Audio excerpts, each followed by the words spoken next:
తాలింపు ఫస్ట్ ఒట్టిమిరపకాయలు వేస్తే మంచిగా ఫ్రై అయితే తర్వాత ఉల్లిపాయ కరివేపాకు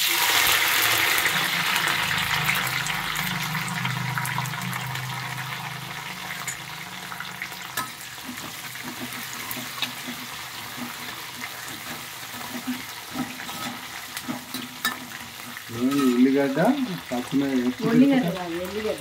ఎల్లిగడ్డ ఫస్ట్ ఏంటంటే ఒట్టిమిరపకాయలు వేయాలి.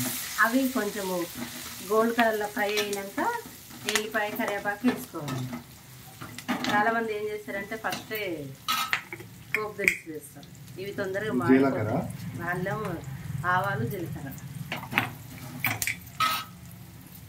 అదేండి ఇంగువ కంపల్సరీ పప్పులకి మంచి సువాసన వస్తుంది. కంపల్సరీ పప్పు పోపులో పెట్టినామంటే పప్పు కానీ పప్పుచారు కానీ ఏ పోపు పెట్టినా ఇంగువ కంపల్సరీ వేసుకోవాలి. ఇందాక మనం 5 విజిల్స్ వచ్చిన తర్వాత పప్పు ఉంచినాం కదా, ఇప్పుడు పప్పు ఉంచిందా లేదా పప్పు గంగవాయలు మామిడికాయ మంచి టేస్ట్ కాంబినేషను. అయితే ఇందాక మనం ఉప్పు వేసుకోలేదు, తొందరగా ఉడకదని ఉప్పు వేస్తే. ఇప్పుడు సరిపోయేంత ఉప్పు సరిపోయిందా? సరిపోతుంది.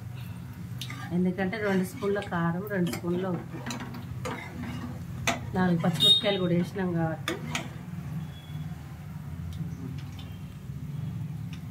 సూపర్ సూపర్ సూపర్ అంటే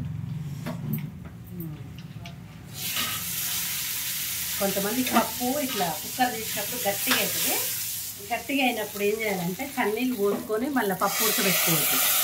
నీళ్ళు వేడి చేసుకొని పప్పులో పోయాలి.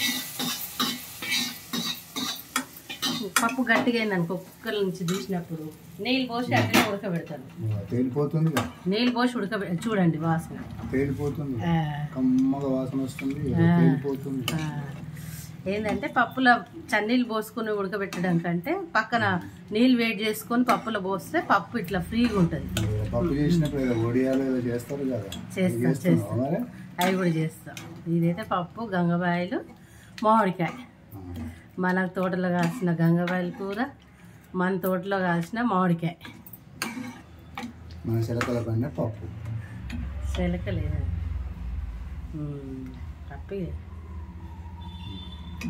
ఓకే, ఎలాంటి కెమికల్ వాడని పప్పు. ఓకే, టేస్ట్ అమ్మలు చూడవే టేస్ట్ ఎలా ఉందో.